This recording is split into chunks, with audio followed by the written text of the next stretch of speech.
वासुदेवाय।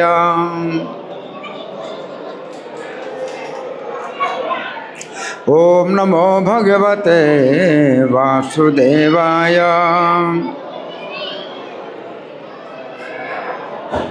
ओम नमो भगवते वासुदेवाय।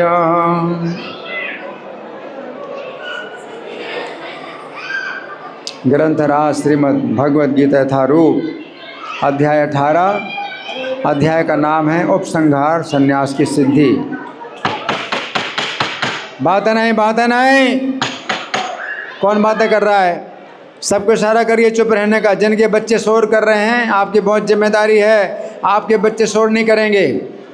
या तो बच्चों को शांत करिए या बाहर ले जाइए। और आपस में कोई बातें नहीं करेगा। जो खड़े हैं जो बैठे हैं कोई आपस में बातें नहीं करेगा।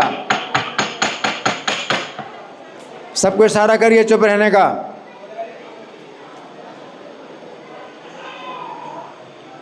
तो अध्याय संख्या 18 है। 18 अध्याय का नाम है उपसंहार संन्यास की सिद्धि और श्लोक संख्या 29 है। तो आप लोग मेरे पीछे बोलें। बुद्धिर्भेदम धृतेश्चैव गुणतस्त्रिविधं शृणु प्रोच्यमानम् अशेषेण पृथक्त्वेन धनंजय।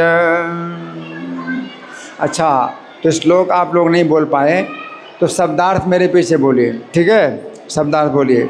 बुद्धे है, सब लोग बोलिए। बुद्धे है, आवाज़ क्यों नहीं आ रही? तो एक शब्द बोल रहा हूँ। ये शब्द जो है अगर आप बोलेंगे तो मुंह पवित्र होगा और सुनेंगे तो कान पवित्र होंगे। सब लोग बोलिए। देखो कितना लोग शोर कर रहे हैं। आप लोग गीता के शब्द नहीं बोल पा रहे हैं और पब्लिक कितनी शोर कर रही है। कितना अज्ञान है। बातें नहीं, आपस में बिल्कुल बातें नहीं।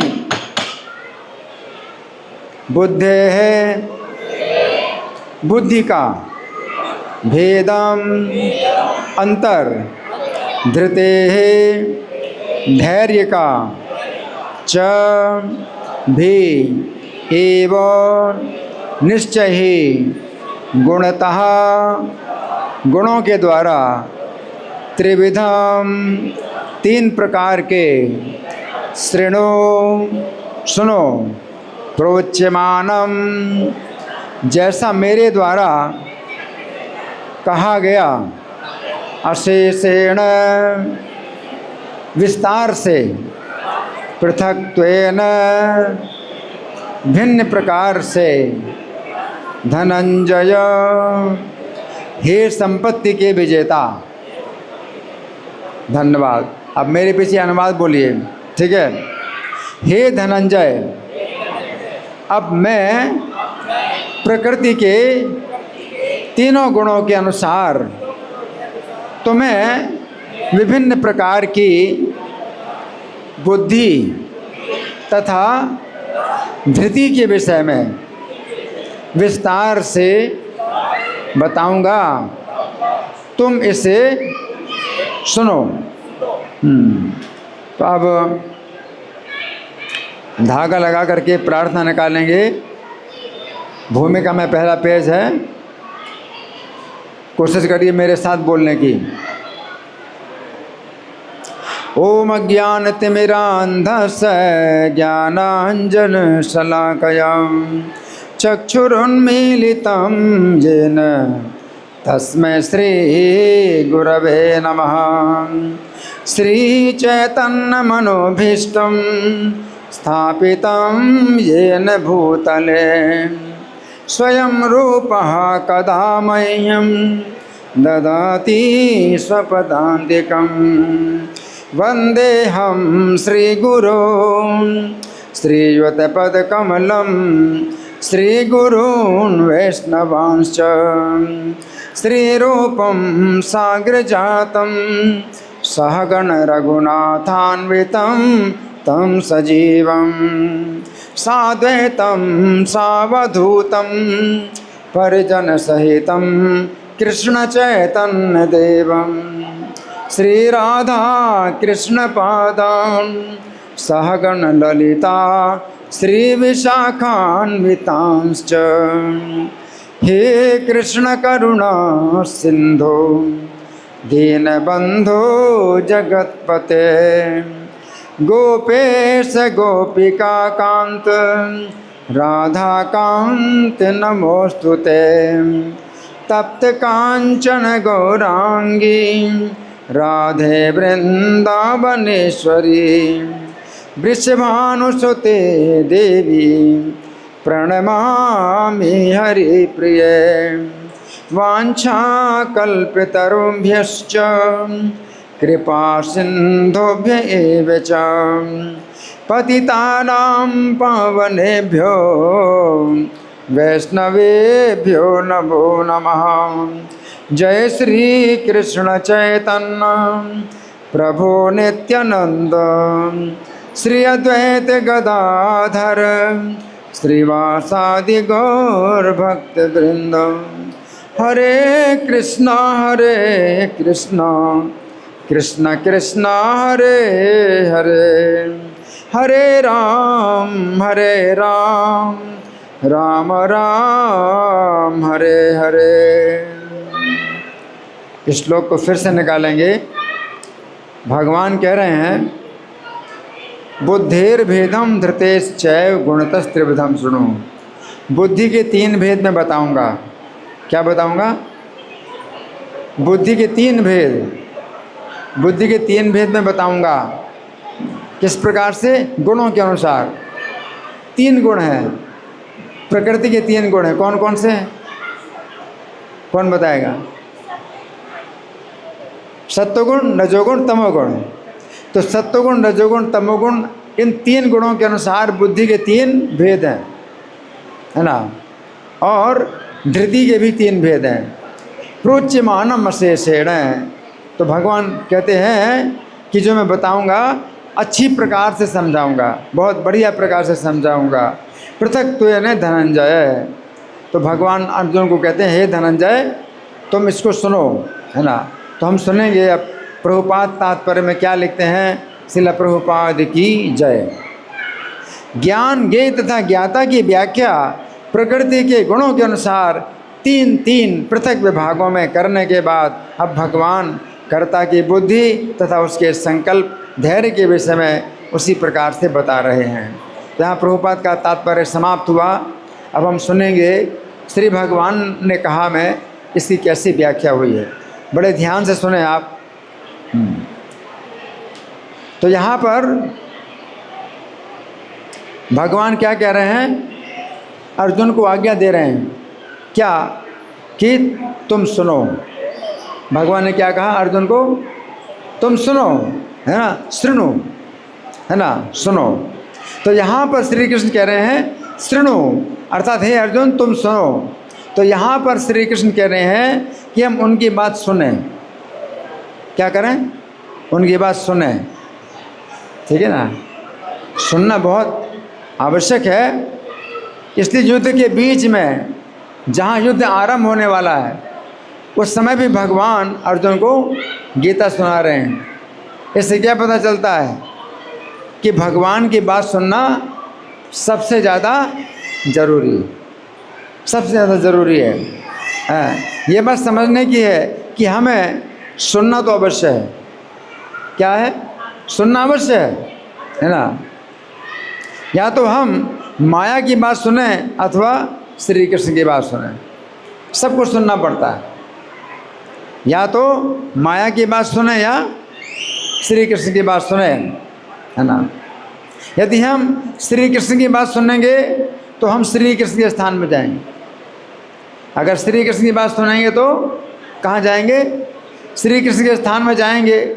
और यदि माया की बात सुनेंगे तो माया के स्थान में ही रहेंगे।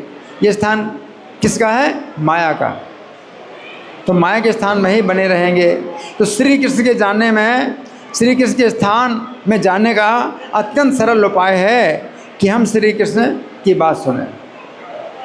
श्री कृष्ण के स्थान में जाने का बहुत सरल उपाय है। क्या है?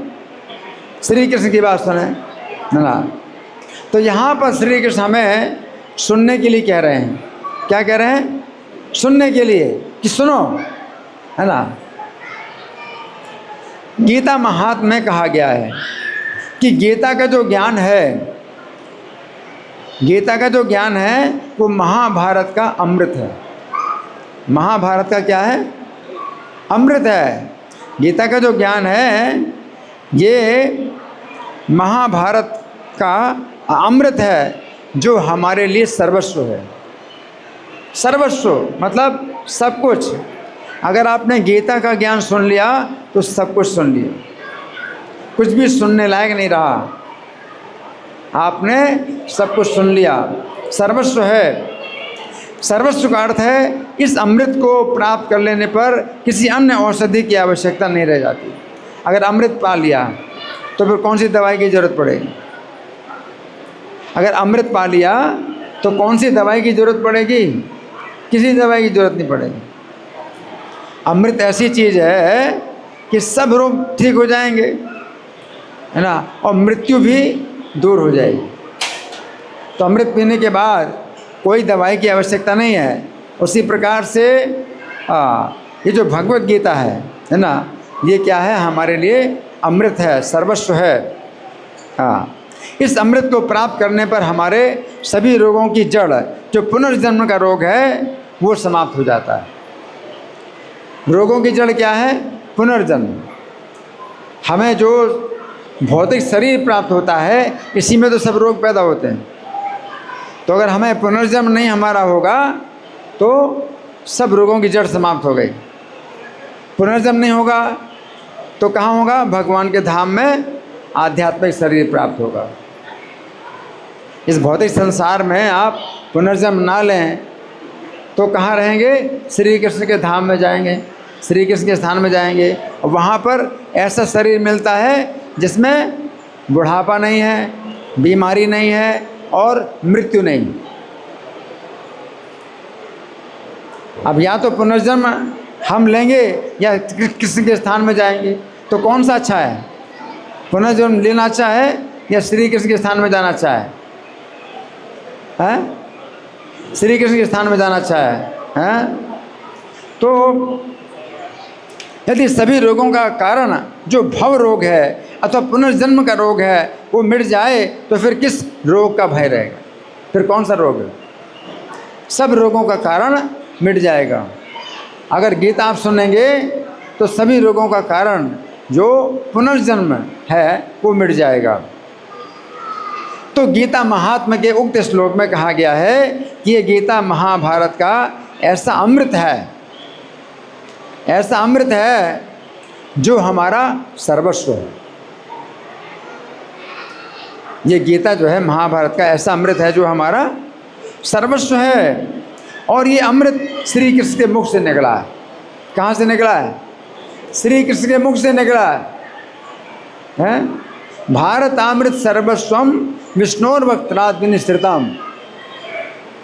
यदि हम गीता रूपी इस गंगा जल को पी लें तो हमारा भौतिक संसार में पुनर्जन्म नहीं होगा। एक तो गंगा जल मिलता है, लेकिन वो गंगा जल जो है सबको नहीं मिलता, हर जगह गंगा जी नहीं मिलती। लेकिन गीता रूपी गंगा जल आप कहीं भी पी सकते हैं। गीता रूपी गंगा जल आप कहीं भी पी सकते हैं। कहाँ से पीते हैं? कानों से। ये गीता का गंगा जल हम कहाँ से पीते हैं? कानों से पीते हैं। तो इस गीता रूपी गंगा जल को पी लें तो हमारा इस संसार में, भौतिक संसार में पुनर्जन्म नहीं होगा। तो इस गीता रूपी गंगा जल को हमें अपने कानों से पीना है। भागवत 1:1:6 के तात्पर्य में श्रील प्रभुपाद लिखते हैं। भागवत का 1:1:6 के तात्पर्य में प्रभुपाद लिखते हैं, आचार्य अथवा गोस्वामी को इन ग्रंथों से पूर्ण रूप से अवगत होना चाहिए। कोई भी आचार्य जो आचार्य कहलाता है या गोस्वामी कहलाता है, उसको इन ग्रंथों से पूर्ण रूप से अवगत होना चाहिए। इनको पढ़ने की अपेक्षा इनका श्रवण करना ज़्यादा महत्वपूर्ण है। पढ़ने से ज़्यादा अच्छा क्या है? सुनना। पढ़ने से ज़्यादा अच्छा क्या है? सुनना और व्याख्या करना। जैसे मैं व्याख्या कर रहा हूँ, आप सुन रहे हैं, तो पढ़ने से ज़्यादा अच्छा है सुनना और व्याख्या करना अधिक महत्वपूर्ण है। केवल श्रवण और व्याख्या द्वारा शास्त्रों के ज्ञान को आत्मसात किया जा सकता है? अगर आप सुनते हो या व्याख्या करते हो तो शास्त्रों के ज्ञान को आत्मसात यानी अनुभव किया जा सकता है, शास्त्रों ज्ञान का अनुभव हो जाएगा। श्रवण का अर्थ है सुनना और कीर्तन का अर्थ है समझाना या कहना, बताना। श्रवण और कीर्तन, श्रवण का मतलब क्या? सुनना, और कीर्तन का मतलब है समझाना। है? तो श्रवण और कीर्तन ये दोनों विधियाँ प्रगतिशील आध्यात्मिक जीवन के लिए अति आवश्यक हैं। आध्यात्मिक जीवन में अगर आगे बढ़ना है तो ये बहुत आवश्यक है। कौन सी दो बातें? श्रवण और कीर्तन, है ना। जिन लोगों ने विनय पूर्वक श्रवण किया दिव्य ज्ञान को, विनय पूर्वक सुनना है ना, इस दिव्य ज्ञान को श्रवण किया है और भली भांति समझ लिया है, तो वे ही इसकी समुचित व्याख्या कर सकते हैं, तो वही बता सकते हैं, सुना सकते हैं, है ना। तो यहाँ पर श्री कृष्ण कह रहे हैं कि हमें उनके संदेश को सुनना चाहिए। ये गीता में क्या है? भगवान का संदेश, श्री कृष्ण का संदेश है गीता में, है। तो यहाँ पर श्री कृष्ण क्या कह रहे हैं? हमें उनके संदेश को सुनना चाहिए, है ना। भागवत 2:3-20 में कहा गया है, यदि हम अपने कानों के छिद्रों से गीता और भागवत के संदेशों को नहीं सुनते हैं तो हमारे कान के छिद्र सांप के बिल के समान है। ये कान के छिद्र क्या है? सांप के बिल के समान है। अगर आप कानों के छिद्र से गीता भागवत नहीं सुनते हैं तो कान के छिद्र क्या है? सांप के बिल के समान है। उक्त श्लोक के तात्पर्य में प्रभुपाद लिखते हैं, जैसा कि भगवत गीता में कहा गया है कि भगवान ने अपनी पूर्ण इंद्रियों से उपदेश दिया। भगवान ने अपनी पूर्ण इंद्रियों से उपदेश दिया और अर्जुन ने पूर्ण इंद्रियों से उस उपदेश को ग्रहण किया। इस प्रकार ये गुरु और शिष्य के मध्य शुद्ध ज्ञान का पूर्ण विनिमय हुआ। भगवान कृष्ण गुरु हैं और अर्जुन शिष्य हैं। भगवान कृष्ण पूर्ण गुरु हैं, पूर्ण गुरु, उनका कोई गुरु नहीं है। भगवान पूर्ण गुरु हैं और शिष्य कौन है? अर्जुन पूर्ण शिष्य हैं, पूरी तरह से समर्पित होकर के सुना है, पूर्ण शिष्य हैं। तो ये गुरु और शिष्य के मध्य शुद्ध ज्ञान का पूर्ण विनिमय हुआ। आध्यात्मिक ज्ञान का कोई विद्युत आवेश नहीं है।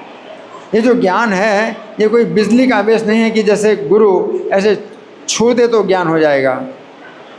कई लोग ऐसे सोचते हैं भाई बस हमें जो है आप छू दो तो हमें ज्ञान प्राप्त हो जाएगा। नहीं, ये बिजली का आवेश की तरह नहीं होता है कि करंट लग जाए।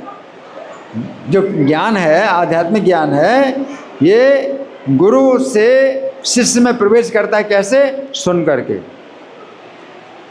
और कोई बिजली का आवेश नहीं, छूने से नहीं होता है कि भाई छू दिया, है ना, ऐसे नहीं है। जैसा कि कुछ कुप्रचार करने वाले लोग मूर्खतावश दावा करते हैं। बहुत लोग यही दावा करते हैं कि गुरु महाराज ने हमको ज्ञान दे दिया, कैसे ऐसे कर दिया तो ज्ञान आ गया। हाँ, ये मूर्ख लोग जो है ऐसा दावा करते हैं। शुद्ध ज्ञान जो है कहाँ से आता है? सुनने से, है ना, सुनने से आता है। प्रत्येक वस्तु ज्ञान और तर्क से पूर्ण है और गुरु और शिष्य के मध्य विचारों का आदान प्रदान तभी संभव है। अर्जुन ने क्या किया? भगवान से सुना और प्रश्न भी पूछे। अर्जुन ने सुना, फिर मंथन किया, फिर भगवान से प्रश्न भी पूछे। तो अर्जुन और भगवान के बीच में क्या है? प्रश्न उत्तर है। तो सुनने का तरीका क्या है? प्रश्न और उत्तर, ये होता है सुनने का, है। तो गुरु शिष्य के मध्य विचारों का आदान प्रदान तभी संभव है जब उससे विनीत भाव से और सच्चाई से ग्रहण किया जाए। जैसे अर्जुन विनम्रता से ग्रहण करते हैं। अर्जुन विनम्रता से ग्रहण करते हैं। कैसे ग्रहण करते हैं कि पृच्छामि त्वाम धर्म सम्मूढ़ चेता, मेरा जो चित्त है धर्म के विषय में सम्मोहित है। पृच्छामि त्वाम, कार्पण्य दोषो भत स्वभावा। अर्जुन ने क्या कहा? कायरता का दोष मेरे ऊपर आ गया है, मेरे अंदर कायरता का दोष आ गया है, इसलिए आपसे पूछ रहा हूँ। धर्म के विषय में मेरा चित्त भ्रमित है। हाँ, ये श्रेयस्यान निश्चितम रोहितन में, मेरा जिस प्रकार से कल्याण होगा निश्चित रूप से मुझे वो बताइए। शिष्यस्ते हम साधिमाम त्वाम प्रपन्नम, मैं आपका शिष्य हूँ, मुझे आप शिक्षा दीजिए, मैं आपके शरण में आया। तो ये क्या है? सच्चाई। अर्जुन के अंदर सच्चाई है और विनम्रता है। सच्चाई से सुना और विनम्रता से सुना, है ना। तो अर्जुन ने सच्चाई से विनम्रता से ग्रहण किया। यदि जीव के कान भगवत गीता या श्रीमद् भागवत का श्रवण करते हुए भगवान की सेवा में नहीं लगते हैं तो निश्चित है उसके कानों के छिद्र कूड़े करकट से भरे जाएंगे। ये कानों के छिद्र से अगर गीता और भागवत का संदेश नहीं सुनते हैं तो कानों के छिद्र में क्या जाएगा? कूड़ा करकट जाएगा। कूड़ा करकट क्या है? दुनिया भर के समाचार। आजकल कितना दुनिया भर का समाचार आता रहता है, सब कूड़ा करकट है ना। कितने समाचार हैं, हाँ, किसी ने किसी का जो है बलात्कार किया, किसी ने किसी का छीन लिया, किसी ने किसी की हत्या कर दी, ये सब जो है समाचार मिलते रहते हैं। और कानों में क्या जाता है? सब कूड़ा करकट जाता है। अगर कानों से गीता और भागवत के समाचार नहीं सुनोगे तो क्या जाएगा कानों के अंदर? क्या? कूड़ा करकट जाएगा। अतएव भगवत गीता और श्रीमद् भागवत के संदेशों का प्रचार उच्च स्वर से विश्व भर में होना चाहिए। ऊंचे स्वर से, जैसे हम माइक का प्रयोग कर रहे हैं, इससे और ऊंची आवाज़ होगी। तो गीता और भागवत का प्रचार कैसे होना चाहिए? ऊंचे स्वर में होना चाहिए। अब हमारी ऊंची आवाज़ तो नहीं है ना इतनी, तो माइक से क्या होता है, ये आवाज़ और ऊंची हो गई। तो माइक के द्वारा करना चाहिए, ऊंचे स्वर से करना चाहिए। और ये शुद्ध भक्त का कर्तव्य है जिसने सही स्रोत से उसके विषय में श्रवण किया है। अगर किसी ने सही तरीके से सुना है गीता भागवत का संदेश तो उसको संदेश दुनिया भर में फैलाना चाहिए। इस तरह संसार भर के लोगों को भगवान की दिव्य कथाएं सुनने के लिए शिक्षा दी जानी चाहिए। ये भगवान की दिव्य कथा है। एक तो गीता भगवान की दिव्य कथा और दूसरी भागवत भगवान की दिव्य कथा। जो गीता है कृष्ण कथा, ये भगवान कृष्ण ने स्वयं कही है। और जो भागवत भी कृष्ण कथा है तो वो भागवत कृष्ण के बारे में कही गई। दोनों कृष्ण कथा, ये दिव्य कथाएं हैं, गीता और भागवत। तो ये दिव्य कथाएं सुनने के लिए शिक्षा दी जानी चाहिए। और भगवान के भक्त को चाहिए कि उच्च स्वर से बोले जिससे लोग सुन सकें। भक्त को कैसा चाहिए? ऊंचे स्वर में बोले जिससे सब लोग सुन सकें। अगर मैं ऊंचे स्वर में ना बोलूँ तो पंखा की आवाज़ आ रही है और बहुत लोग बातें कर रहे हैं, ऊंचे स्वर में बोलना पड़ेगा, है ना। तो यहाँ पर श्री कृष्ण कह रहे हैं कि हम बुद्धि और धृति के तीन भेद गुणों के अनुसार सुने। हमें सुनना है। क्या सुनना है? 3 प्रकार की बुद्धि सुनना है और 3 प्रकार की धृति सुनना है ना, गुणों के अनुसार। ये बात समझने की है कि बुद्धि के द्वारा हम निर्णय लेते हैं। बुद्धि के द्वारा हम क्या करते हैं? निर्णय लेते हैं। और धृति के द्वारा हम अपने निर्णय के अनुसार संकल्प करते हैं। धृति का मतलब क्या है? संकल्प शक्ति। तो पहले बुद्धि का काम होता है निर्णय कि हमें क्या करना है क्या नहीं करना, वो निर्णय बुद्धि करती है। फिर धृति क्या करती है? उस बुद्धि के अनुसार काम करने का संकल्प करती है। तो बुद्धि क्या है? निर्णय करने की शक्ति। और धृति क्या है? संकल्प शक्ति। तो दोनों को सुनना चाहिए। यदि हमारी बुद्धि सत्वगुणी है, अगर हमारी बुद्धि सत्वगुणी है तो हमारी संकल्प शक्ति और धृति भी सत्वगुणी होगी। अगर बुद्धि सत्वगुणी है तो धृति भी सत्वगुणी होगी।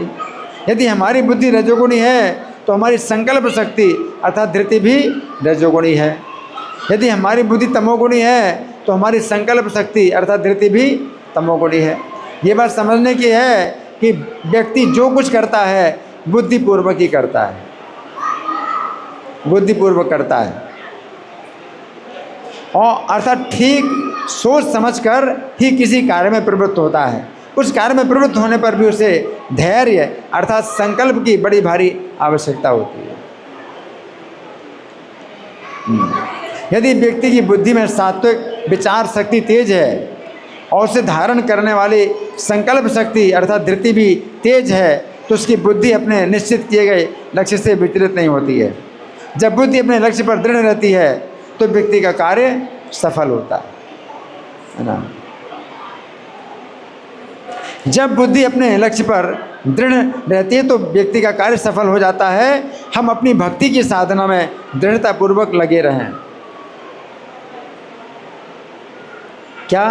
अपनी भक्ति की साधना में दृढ़तापूर्वक लगे रहें। इसके लिए बुद्धि और धृति के भेद को जानने की विशेष आवश्यकता है, क्योंकि उनके भेद को जानकर व्यक्ति कृष्ण भावनामृत में ऊंचा उठ सकता है। किस प्रकार की बुद्धि और धृति को धारण करके व्यक्ति कृष्ण भावनामृत में ऊंचा उठ सकता है और किस प्रकार की बुद्धि और धृति रहने से भक्ति में बाधा उत्पन्न होती है, ये जानना हमारे लिए बहुत जरूरी है। इसीलिए श्री कृष्ण ने इन दोनों के भेद बताए हैं। भेद बताने में श्री कृष्ण का भाव ये है कि सात्विकी बुद्धि और धृति से ही हम श्री कृष्ण चेतना में ऊपर उठ सकते हैं। कैसी बुद्धि होना चाहिए? सात्विकी। और धृति भी कैसी होनी चाहिए? सात्विकी। तो कृष्ण भावनामृत में हम ऊपर उठ सकते हैं। रजोगुणी और तमोगुणी बुद्धि और धृति से हमें श्री कृष्ण चेतना में बाधा उत्पन्न होगी। ये समझने की बात है कि धृति के कारण ही व्यक्ति बुद्धि का ठीक ठीक उपयोग कर पाता है। साधन काल में धृति जितनी अधिक सात्विक होगी, हमारी बुद्धि भी उतनी अधिक स्थिर रहेगी। बुद्धि के द्वारा तो अपना लक्ष्य ठीक ठीक समझ में आता है, परंतु धृति के द्वारा कर्ता स्वयं उस लक्ष्य पर दृढ़ रहता है। बुद्धि तो लक्ष्य समझ में आता है, लेकिन धृति के द्वारा क्या है, वो उसमें बना रहता है, पक्का बना रहता है। गीता 6:25 में श्री कृष्ण बुद्धि और धृति दोनों का एक साथ प्रयोग करते हुए कहते हैं कि व्यक्ति को धृति के द्वारा अपनी बुद्धि को स्थिर करके फिर ऐसी बुद्धि के द्वारा अपने मन को श्री कृष्ण में स्थिर करना चाहिए। बुद्धिया धृति गृहीतया आत्मसंस्थम मनः कृत्वा न किंचित अभी चिंतयेत्, है ना। हाँ, यहाँ पर धृति का अर्थ ऐसा धैर्य है कि चाहे इस जीवन में श्री कृष्ण की प्राप्ति हो अथवा अगले जन्म में अथवा कई जन्मों में, परंतु मुझे यत्नशील रहना है। धृति का क्या मतलब है? इस जीवन में अगर कृष्ण नहीं प्राप्त हुए तो जितने भी जन्म लगे हैं, लेकिन हमें बने रहना है कृष्ण की प्राप्ति के लिए। उसको कहते हैं धृति बोलते हैं। तो यहाँ पर श्री कृष्ण कह रहे हैं कि हमें जानना चाहिए कि गुणों के अनुसार बुद्धि और धृति के भेद किस प्रकार होते हैं। अब यहाँ पर श्री कृष्ण अर्जुन के लिए धनंजय शब्द का प्रयोग कर रहे हैं। कौन सा शब्द प्रयोग कर रहे हैं अर्जुन के लिए? धनंजय। कौन सा शब्द? धनंजय। अर्जुन को भगवान क्या कह रहे हैं? हे धनंजय, हे धनंजय। यहाँ पर श्री कृष्ण कह रहे हैं कि हे धनंजय, तुम इस विषय को सुनो। तो यहाँ पर श्री कृष्ण अर्जुन को धनंजय कहकर संबोधित कर रहे हैं। धनंजय शब्द का अर्थ है ऐसा व्यक्ति जिसने धन पर विजय प्राप्त की है। धनंजय का मतलब क्या? हाँ, ऐसा व्यक्ति जिसने धन पर विजय प्राप्त की है। इसीलिए तो यदि हम विचार करें कि अर्जुन ने कौन से धन पर विजय प्राप्त की है, अब विचार करो। अर्जुन को धनंजय कहा जाता है कि धन पर विजय प्राप्त किए, तो कौन से धन पर विजय प्राप्त की? अब विचार करो। है धन,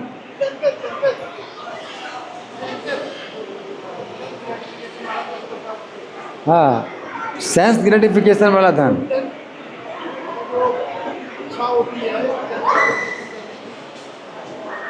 अर्जुन ने कौन सा धन पर विजय प्राप्त की है? विचार करें, अर्जुन ने कौन से धन पर विजय प्राप्त की है? तो ये बात समझ में आती है कि अर्जुन ने श्री कृष्ण रूपी धन पर विजय प्राप्त की। श्री कृष्ण ही सबसे बड़ा धन,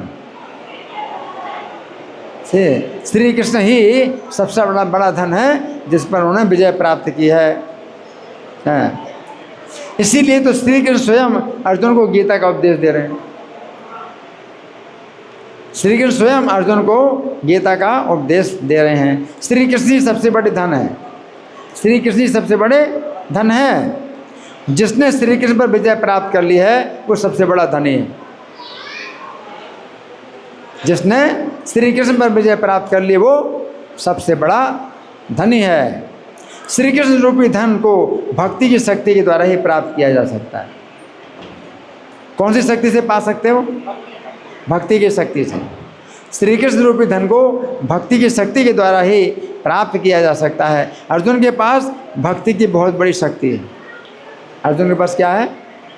भक्ति की बहुत बड़ी शक्ति है, जिसके द्वारा उन्होंने श्री कृष्ण रूपी धन पर विजय प्राप्त कर ली है। इसलिए कृष्ण क्या कर रहे हैं? अर्जुन का रथ चला रहे हैं। श्री कृष्ण अर्जुन का रथ चला रहे हैं, तो अर्जुन ने कृष्ण के ऊपर विजय प्राप्त कर ली है। अब अर्जुन के आदेश के अनुसार कृष्ण क्या कर रहे हैं? अर्जुन का रथ चला रहे हैं, है ना। तो यहाँ पर श्री कृष्ण कह रहे हैं कि हे अर्जुन, मैं तुम्हें ये विषय संपूर्णता से पृथक पृथक बता रहा हूँ, संपूर्णता से बता रहा हूँ और पृथक पृथक बता रहा हूँ। यद्यपि गीता संपूर्ण उपनिषदों का संक्षिप्त ज्ञान है। जितने उपनिषद हैं उनका जो है संक्षिप्त ज्ञान गीता है,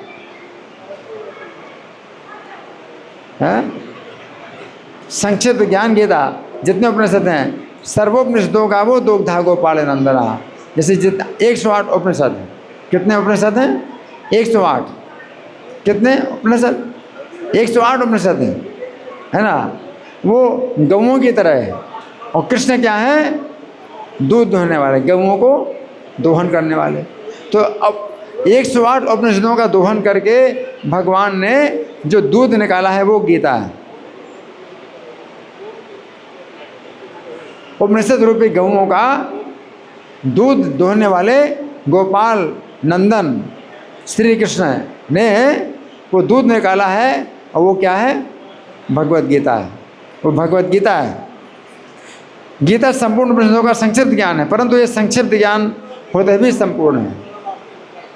संपूर्ण है गीता, संक्षिप्त है लेकिन संपूर्ण है, संपूर्ण है। गीता महात्म्य में कहा गया है कि हमें गीता का ही अभ्यास करना चाहिए। क्या करना चाहिए? गीता का अभ्यास, गीता का अभ्यास करना चाहिए। अन्य शास्त्रों के विस्तार की कोई आवश्यकता नहीं, क्योंकि गीता श्री कृष्ण के मुख कमल से निकली। गीता कहाँ से निकली? श्री कृष्ण के मुख कमल से निकली है। श्री कृष्ण ने गीता का अमृत उस समय प्रदान किया था जिस समय वे अर्जुन का रथ चला रहे थे। किस समय प्रदान किया गीता का अमृत? जब अर्जुन का रथ चला रहे थे।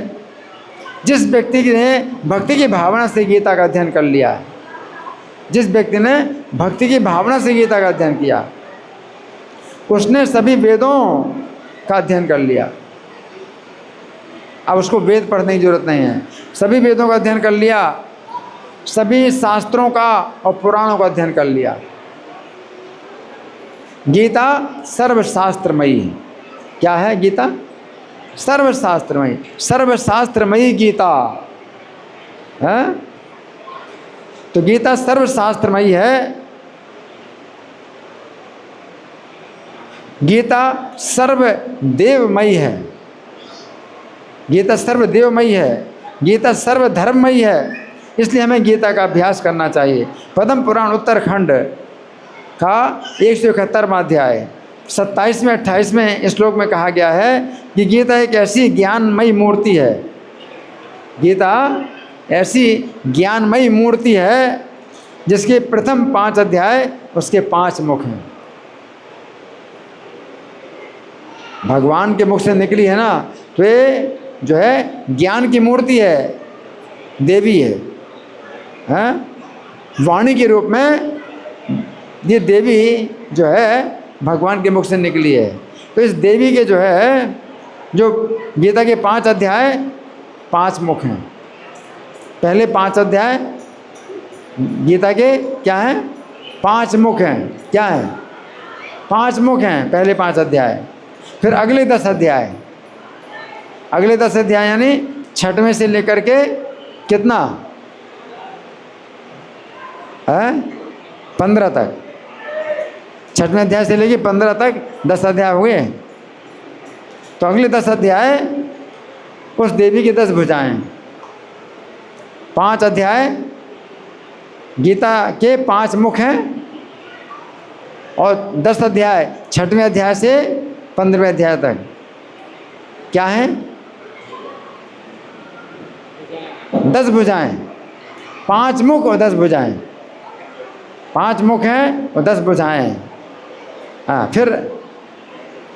फिर एक अध्याय उधर है, उसके बाद अगला अध्याय उधर है। अध्याय संख्या कितना हुआ वो? 16वां अध्याय उधर है। फिर कितना बचा अध्याय? 2 अध्याय और बचे, 17वां और 18वां। तो ये 2 अध्याय क्या हैं? 2 चरण। ये जो है गीता माता, जो माता है हमारी, ज्ञान देने वाली माता है, इसके शुरू के 5 अध्याय इस माता के क्या हैं? 5 क्या हैं? 5 मुख हैं। फिर इस माता के जो अगले 10 अध्याय 6वें से लेके कितना 15 तक, ये 10 अध्याय क्या हैं? 10 भुजाएं। फिर एक अध्याय उधर है, कितना अध्याय संख्या? 16वां अध्याय उधर है और बाकी 17वां 18वां अध्याय चरण, 2 चरण है ना। इस अध्याय के प्रारंभ में अर्जुन ने पूछा था कि त्याग और संन्यास के तत्व को वे पृथक पृथक जानना चाहते हैं। 18वां अध्याय चल रहा है। अर्जुन का प्रश्न क्या था? त्याग और संन्यास के तत्व को पृथक पृथक मैं समझना चाहता हूँ। अर्जुन के उसी प्रश्न के उत्तर में श्री कृष्ण कहना चाहते हैं कि अर्जुन, तुमने त्याग और संन्यास के तत्व को पृथक पृथक जानना चाहा था, इसलिए मैं इस समय तुम्हें त्याग का ही तत्व बतला रहा हूँ।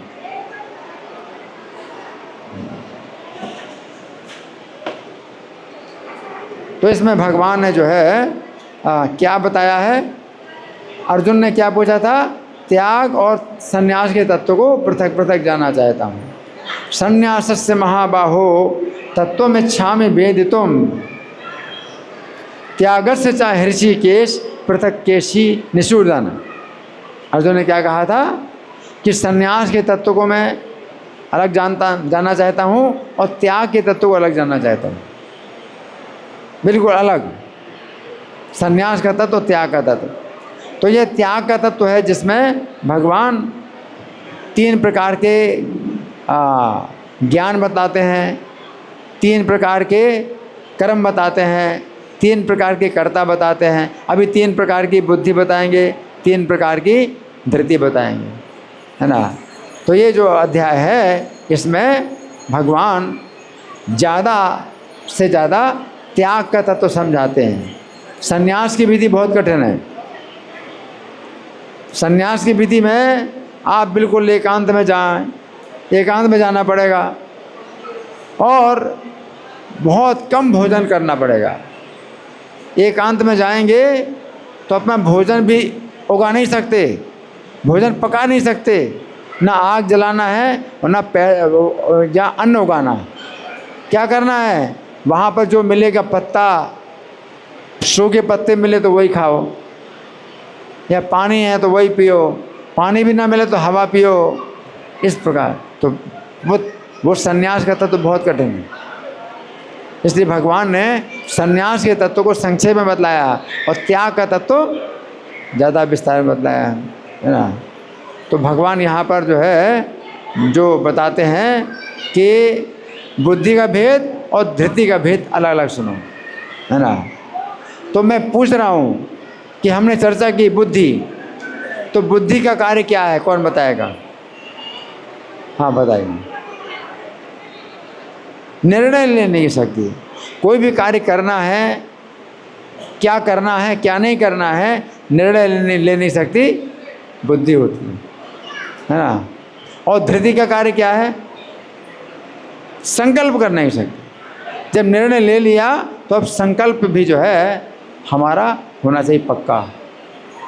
अगर संकल्प कर नहीं सकती, अगर पक्की नहीं है, तो निर्णय तो लिया बुद्धि ने, लेकिन तो भी जो है हमारा संकल्प शक्ति जो है कमज़ोर है, तो फिर काम नहीं हो पाता। ऐसा है ना, कई बार किसी व्यक्ति का जो है जो बुद्धि है वो तो सही निर्णय देती है कि नहीं करना चाहिए, लेकिन संकल्प शक्ति उसकी जो है कमज़ोर है, तो फिर क्या होता है, वो उसमें जो है दृढ़ नहीं रह पाता। हाँ, उसमें पक्का उसमें नहीं रह पाता। जिसमें पक्का संकल्प शक्ति होती है, निर्णय शक्ति भी पक्की है और संकल्प शक्ति पक्की है, तो निर्णय ले नहीं सकती। जो सात्विक बुद्धि है तो निर्णय क्या देगी कि श्री कृष्ण की प्राप्ति ही सबसे बड़ा लाभ है। तो बुद्धि जो है हमारी सात्विक बुद्धि अगर होती है तो निर्णय क्या करती है कि श्री कृष्ण की प्राप्ति ही सबसे बड़ा लाभ है। और जो सात्विक बुद्धि होगी तो वो संकल्प कर लेगी क्या कि इस जीवन में अगर कृष्ण प्राप्त नहीं हुए तो अगले जन्म में और जितने भी जन्म लग जाएं ये मुझे कृष्ण की प्राप्ति करनी है। तो क्या है? धृति। तो ये अंतर है। बुद्धि निर्णय करती है, क्या निर्णय करती है कि जीवन का सबसे बड़ा लाभ क्या है? श्री कृष्ण की प्राप्ति, श्री कृष्ण को प्रसन्न करना, है ना। और धृति का कार्य क्या है? कि संकल्प करना। क्या संकल्प करना? अगर इस जीवन में कृष्ण नहीं प्राप्त हुए तो चाहे जितने जन्म लग जाएं मुझे कृष्ण की प्राप्ति करना है। ये जैसे रुक्मिणी महारानी, तो रुक्मिणी महारानी ने अपना जो है संदेश भेजा भगवान के पास। उनका विवाह शिशुपाल के साथ होना था। रुक्मिणी का विवाह शिशुपाल के साथ हो रहा था। तो रुक्मिणी जो है बहुत चिंतित हो गई, तो भगवान को गुप्त संदेश भेजा कि आप मेरा अपहरण कर लो, शिशुपाल के साथ विवाह होने से पहले ही आप मेरा अपहरण कर लो। अगर आप मुझे नहीं प्राप्त हुए इस जीवन में, तो जब तक आप नहीं प्राप्त होंगे मुझे, तो मैं अपने शरीर को उपवास करके सुखाती रहूँगी, चाहे जितने जन्म लगें। ये मुझे आपकी ही प्राप्ति, आप ही मुझे पति रूप में चाहिए। अगर शिशुपाल से मेरा विवाह होगा तो मैं क्या करूँगी? अपने शरीर को सुखा दूँगी, बिना खाए पिए शरीर को सुखा दूँगी। और चाहे जितने जन्म लगें बिना खाए पिए अपने शरीर को सुखाती रहूँगी जब तक आप मुझे ना प्राप्त होंगे। तो रुक्मिणी का जो है ये संकल्प है ना। तो ऐसे जो है जो भगवान की और भक्तों की जब हम कथा सुनते हैं तो हमारी बुद्धि भी शुद्ध होगी और धृति भी शुद्ध होगी, है ना। और नहीं तो क्या होता है, अगर बुद्धि शुद्ध है तो मानते हैं कि भाई ये काम नहीं करना चाहिए, ये पाप कर्म है, नहीं करना चाहिए। बुद्धि निर्णय देती है नहीं करना चाहिए, लेकिन संकल्प शक्ति कमज़ोर है तो व्यक्ति जो है ना चाहते हुए भी वो पाप कर्म करता है। तो अर्जुन ने प्रश्न किया भगवान से, अत केने प्रयुक्तो यम पापम चरति पुरुषः, कि किस कारण, किसके द्वारा प्रयुक्त होकर के व्यक्ति पाप का आचरण करता है। अनिच्छिन्न विमर्श है, उसकी इच्छा नहीं है, यानी बुद्धि जो है निर्णय देती है कि गलत काम है, नहीं करना चाहिए, लेकिन तो भी बलादिव नियोजित, जैसे बलपूर्वक उसको लगाया जा रहा हो वैसे पाप कर्म करता है। इसका कारण क्या है? काम शत्रु प्रबल है। जो संकल्प शक्ति कमज़ोर हो गई और काम शत्रु की शक्ति जो है प्रबल हो गई, तो वो जो है क्या करता है, फिर पाप कर्म में लग जाता है। जानता है कि पाप नहीं करना चाहिए, है ना। तो इसके लिए क्या करना चाहिए? भगवान कहते हैं क्या करो? सुनो, क्या करना चाहिए? सुनना चाहिए। अगर हम सुनते हैं, भगवान के संदेश को सुनते हैं, भगवान की बातें सुनते हैं, तो हमारी बुद्धि शुद्ध होगी और संकल्प शक्ति भी शुद्ध होगी, है ना। इसलिए भगवान जो है अर्जुन से कहते हैं श्रृणु। और सुनना है तो कैसे सुनना है? विनय पूर्वक और सच्चाई के साथ, विनम्रता पूर्वक और सच्चाई के साथ सुनना है। जैसे अर्जुन ने प्रश्न किया, अर्जुन ने भगवान से क्या प्रश्न किया कि कार्पण्य दोषों स्वभावा, मेरा स्वभाव नष्ट हो गया है, कायरता के दोष से मेरा स्वभाव नष्ट हो गया है। कार्पण्य दोषों उपस्वभावा पृच्छामि त्वाम धर्म सम्मोह चेता, मेरा चित्त धर्म में सम्मोहित है, मैं धर्म का निर्णय नहीं कर पा रहा हूँ, इसलिए आपसे पूछ रहा हूँ। यह श्रेयास्यान निश्चितम रोहितम में, मेरे लिए क्या कल्याण होगा, मेरे लिए किस प्रकार कल्याण होगा, मेरा कैसे कल्याण होगा, निश्चित रूप से बताइए। शिष्यस्ते हम साधिमाम त्वाम प्रपन्नम, मैं आपका शिष्य हूँ, आप मुझे शिक्षा दीजिए, मैं आपकी शरण में आया। तो गीता अगर हमें सुनना है तो इस प्रकार की विनम्रता पूर्वक और सच्चाई के साथ सुनना है। सच्चाई के साथ सुनना है, इसका क्या मतलब है? जब भगवान अर्जुन से कहते हैं कि युद्ध करो, तो जब तक अर्जुन का जो है संदेह रहता है, अर्जुन प्रश्न पूछते रहते हैं। लेकिन जब अर्जुन के संदेह दूर हो जाते हैं तो फिर अर्जुन क्या कहते हैं? करिष्ये वचनम तव, आपके आज्ञा का पालन करूँगा। अर्जुन फिर युद्ध के लिए तैयार हो जाते हैं। इसको कहते हैं सच्चाई। अगर सच्चाई नहीं है तो क्या होता है कि आप जो है, आप मुझे कहते हैं कि ये काम करो, वो काम करो, और मैं कहता हूँ यस सर, और काम करते समय गायब। तो ये क्या है? कपट। तो कपट पूर्वक नहीं सुनना, सच्चाई पूर्वक सुनना है। अर्जुन ने कपट पूर्वक नहीं सुना। भगवान अर्जुन से कहते हैं कि युद्ध करो, अब अर्जुन कहते हैं हाँ युद्ध करूँगा, और युद्ध के समय भाग जाएं, तो ये क्या है? कपट है। तो कपट पूर्वक नहीं सुनना है, सच्चाई के साथ सुनना है। तो भगवान जो है, जो जब कहते हैं कि तुम सुनो, तो सुनने का मतलब यही है कि हमें प्रश्न भी करना चाहिए। अगर सच्चाई है और मन में कुछ शंका है तो वो शंका अपना बताना चाहिए, अपना संशय बताना चाहिए। तो अर्जुन कहते हैं ये तन में संशय हम कृष्ण छेद तुम्हारा शेषता, हे कृष्ण मेरा संशय छेदन करने में आप समर्थ हैं। अर्जुन ने जो प्रश्न किया भगवान से, इस भावना से प्रश्न नहीं किया कि इसका कोई उत्तर नहीं है, मैं आपसे ऐसे प्रश्न पूछूंगा कि आप उत्तर नहीं दे पाओगे। ये क्या है? चुनौती। चुनौती पूर्वक नहीं सुनना चाहिए। अर्जुन ने चुनौती नहीं दी भगवान से कि मैं आपको चुनौती देता हूँ, मैं आपसे जो पूछूंगा आप जवाब नहीं दे पाओगे। ये क्या थी? चुनौती। तो चुनौती पूर्वक नहीं सुना, बल्कि विनय पूर्वक सुना। कैसे विनय पूर्वक सुना?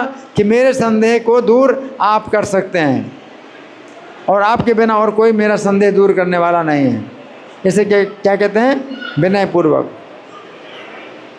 विनय पूर्वक सुनना चाहिए कि मेरे मन में जो अज्ञान भरा है, अज्ञान से जो है मेरे अंदर जो संशय पैदा हुए हैं, तो मैं आपसे वो संशय पूछ रहा हूँ और आप मुझे उत्तर दीजिए, मेरा संशय दूर कीजिए। तो ये भावना है अर्जुन की, है ना। तो यहाँ पर भगवान जो है अर्जुन से कहते हैं कि सुनो, है ना।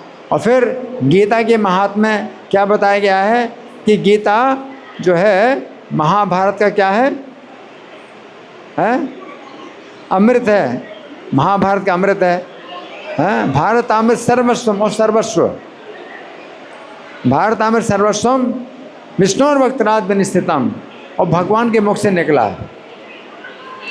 गीता गंगोदकम पीत्वा पुनर्जन्म न वेदते, गीता रूपी गंगा जल पीने से पुनर्जन्म नहीं होगा। तो एक गंगा जल हमें मिलता है जो भगवान के चरणों से निकला है। वो गंगा जल भगवान के चरणों से निकला है, लेकिन वो हर जगह नहीं मिलता। अब गंगा जी कहीं कहीं कहीं है और कहीं नहीं है, लेकिन गीता रूपी गंगा जल हमको हर जगह मिलता है। तो आप गीता रूपी गंगा जल को आप पीना है। कहाँ से पीना है? वो गंगा जल जो है भगवान के चरणों से निकला, वो तो मुंह से पीना है। लेकिन गीता रूपी गंगा जल कहाँ से पीना है?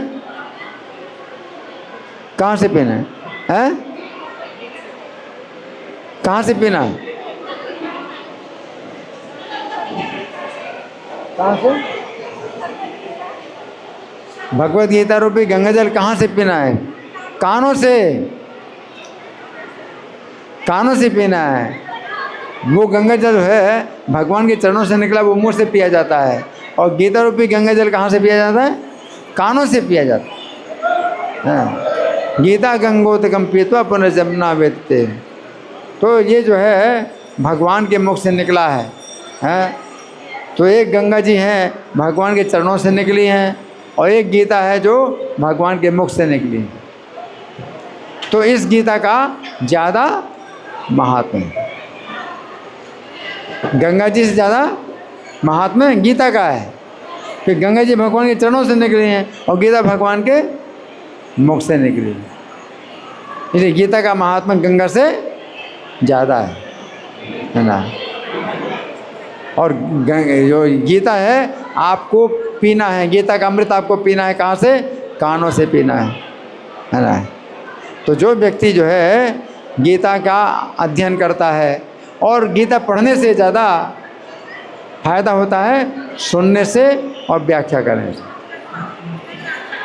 गीता आप पढ़ सकते हो, पढ़ो गीता, लेकिन गीता पढ़ने से ज़्यादा लाभ होता है गीता को सुनना, है ना। अब जैसे जो अभी जो मेरा प्रवचन हो रहा है और कई प्रवचन हुए हैं, तो आप अगर चैनल में जाएंगे तो आपको ये प्रवचन जो है आपको उसमें सुरक्षित मिलेंगे। आज की टेक्नोलॉजी में इतना फ़ायदा है कि जितने भी प्रवचन होते हैं वो सुरक्षित होते हैं, तो आप सुन सकते हैं, बार बार सुन सकते हैं। अगर आपको जो है पढ़ने का मौका मिलता है तो पढ़ो, नहीं तो आप सुन सकते हो। आप काम करते करते भी सुन सकते हो, अगर ईयरफोन लगा लोगे तो काम करते करते भी सुन सकते हो। इसका जो है ये लाभ है कि आप जो है आज की टेक्नोलॉजी का ये फ़ायदा है कि आप हर समय सुन सकते हो, और सोते सोते भी सुन सकते हो। आप सो जाएं, सुनते सुनते सो जाएं तो उसमें कोई दोष नहीं लगता, चलता रहेगा प्रवचन, आप सोते रहें तो अभी जो है बहुत रक्षा होती है। धन्यवाद। ग्रंथराज श्रीमद् भगवद गीता की जय, श्रील प्रभुपाद की जय। हरे कृष्णा।